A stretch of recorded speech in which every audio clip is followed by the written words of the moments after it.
Every single one of us has troubles in his life. Every single one of us has made mistakes. Every single one of us is a sinner. And every single one of us is hopeful and wishful that when I stand before Allah on the day of resurrection, Allah's gonna turn a blind eye and forgive all my sins. Yet you can't even forgive the person you grew up with for years of your life for one issue. You can't even forgive. And people tell me, brother, but it's my heart, it's my right. Let me tell you bluntly, brother, there is no haq in this world. The only haq you will ever have is when you stand before Allah in front of the real judge in the real court. Then and only then will you ever really get your haq. This world will never, ever, ever do you justice. Where are we? Really, my brothers, wallahi, where are we, man? Forgive me, if I'm a bit too, but wallahi, my heart hurts me. When I see two people who before the drama, they're the most religious and God-fearing and Allahu Akbar and wallah brother, we're like this and eat al-Qur'an and wallah I forgive you and I love you for the sake of Allah. But as soon as you step on my toes, what was once a nice bead is a piece of Velcro, throws it right out the door. Come here, you little this and that, and let me, wow man, what happened cuz, what happened? Yeah, but he disrespected me. Let it go, man, let it go, not for Allah's sake. Let it go, cuz, let it go. There's those that show mercy and compassion towards one another. The one in the heavens will show mercy and compassion towards them. You see, my brothers, you know what I love about the Sahaba? The Sahaba were real people. Many of us, we like to praise the Sahaba so much so, to the point where we start painting this picture like they never did anything wrong. Well, you're very wrong. Sahaba did a lot of things wrong, but that's what was beautiful about them, because they made mistakes. Then the way they dealt with their mistakes is what makes them so special and so unique.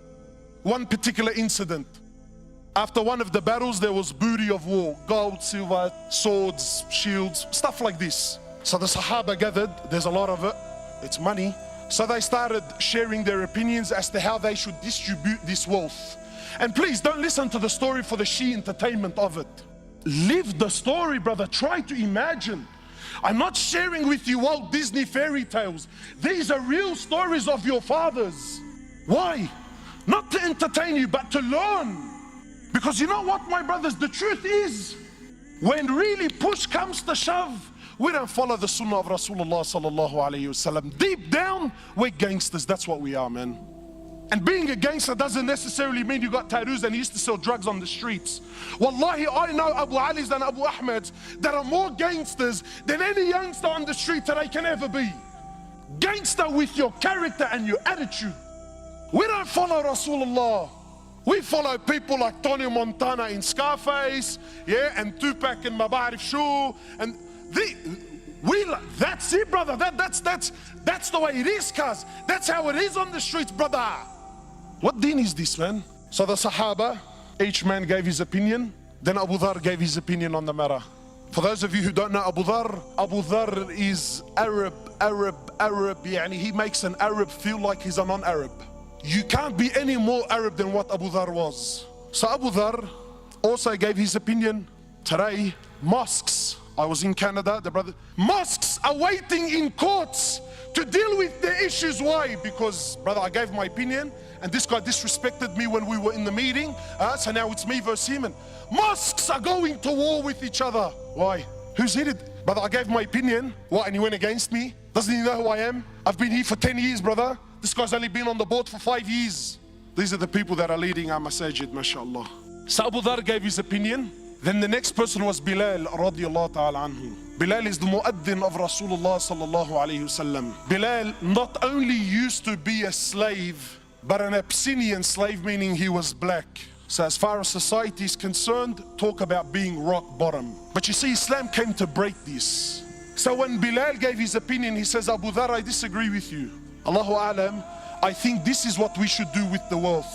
So Abu Dharr, imagine being put on the spot in front of everyone. He says, even you, ya Bilal, even you son of a black woman, even you're gonna disagree with me today. These are big words. So Bilal, rightfully so, got very upset. He picked himself up and went to the Prophet of Allah. Now I want to pause here for a minute because I want to prove my point that we don't follow the sunnah of Rasulullah sallallahu alaihi wasallam. We follow the sunnah of who? Sheikh Tony Montana, mashallah, and Maulana Tupac.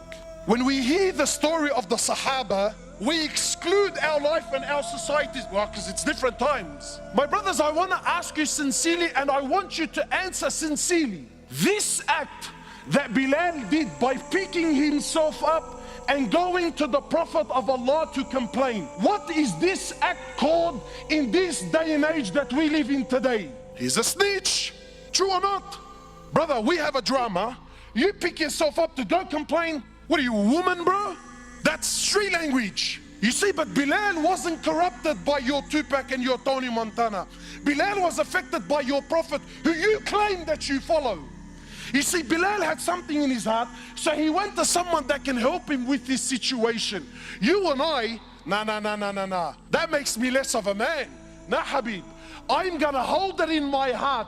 For the next 20 years, I'm gonna thrash him, backbite him, wipe the floor with him, slander him with any opportunity that I can get for the next 20 years. But I won't go to someone that just might be able to help my situation. So Bilal goes, he tells the Prophet of Allah. The Prophet of Allah became furious. So the Prophet of Allah, he comes, he goes to where Abu Dharr was, and he grabs Abu Dharr by he grabs Abu Dharr. Talk about bridging up. This right now was bridging up. And he grabs Abu Dharr and shakes him and says, Abu Dharr, you are a man that still has jahiliyyah in his heart. So what did Abu Dharr do? That little Aqday, is that what he said? Eid al-Qur'an, that's not what I said. Allah, wallahi, I didn't mean it like that, bro. See, let me tell you the difference between a man and a so-called man. A real man is a man when he acknowledges that he really was in the wrong. He admits that he's in the wrong. So Abu Dharr lowers his head. He understands that he hurt his brother. He understands he upset his Prophet. So how did he deal with the situation? Did he stop praying at that masjid so that I don't see Bilal? Because that's how we deal with our issues, isn't it? Did he? Abu Dharr radiallahu ta'ala anhu, after acknowledging that he's in the wrong, he picks himself up. He goes into the streets of Medina looking for Bilal radiallahu ta'ala anhu.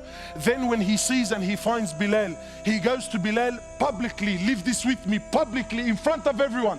He goes to Bilal in front of everyone and gets down on the floor and says to Bilal, Ya Bilal, by Allah, I will not lift my head off the floor until you step on it with your foot. And let it be known right here, right now in Medina, which one of us today is the honored and which one of us today, Ya Bilal, is the dishonored one. Come on, man, how come I haven't heard this story before, bro? So what did Bilal do? He's vulnerable, he's on the floor, he acknowledged, I told you, bro, I told you I was in the right. What did he do? Wallahi, an opportunity that most of us would love to have with those that hurt us. You see, real forgiveness is to forgive from your heart sincerely, whether you can do something about it or you can't. You see, there are many of us who have issues and dramas with other people, and we paint on the outside that, nah, brother, wallahi, man, I forgive him for the sake of Allah.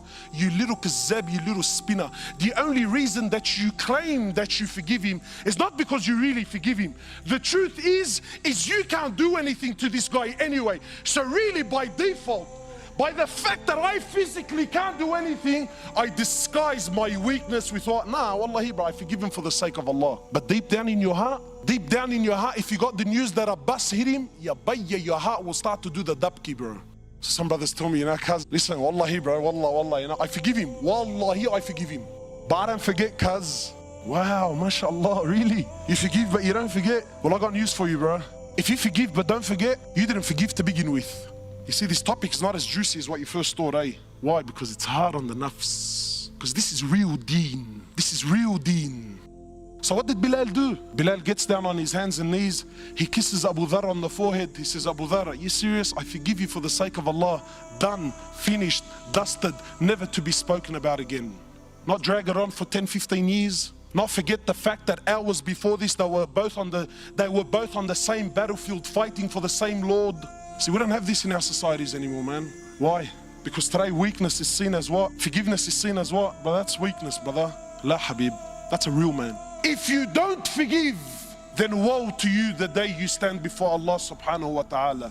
You see, many of us, we tend to think that forgiveness is an option that I have. That if I want, I'll forgive. But if I don't want, brother, I'm going to hold on to this to the day of resurrection. I'm going to hold on to this to the day of resurrection. La, Habibi, la. Doesn't work like that.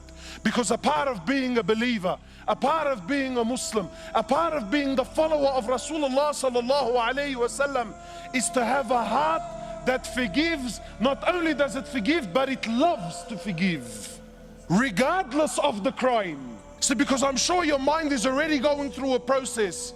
He's probably he's probably speaking about forgiveness on small issues, light issues. No, I'm here to tell you today that there is absolutely no scenario, no issue, no situation that you could put forward before me that gives you any right to not forgive your Muslim brother.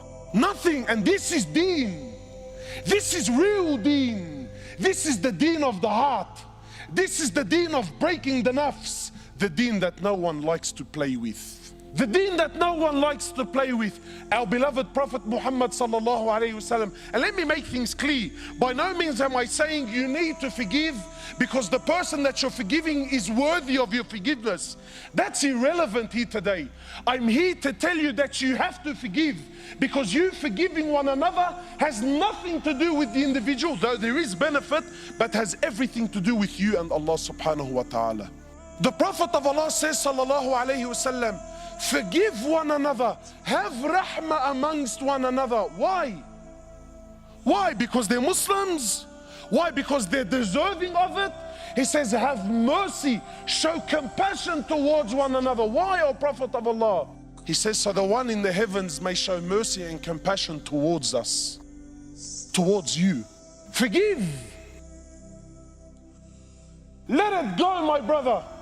Let it go, my sister. No matter what is happening in your life, no matter how dramatic Shaitan has painted your scenario or your situation, it's only from Shaitan, and the key to everything is to just let it go, man.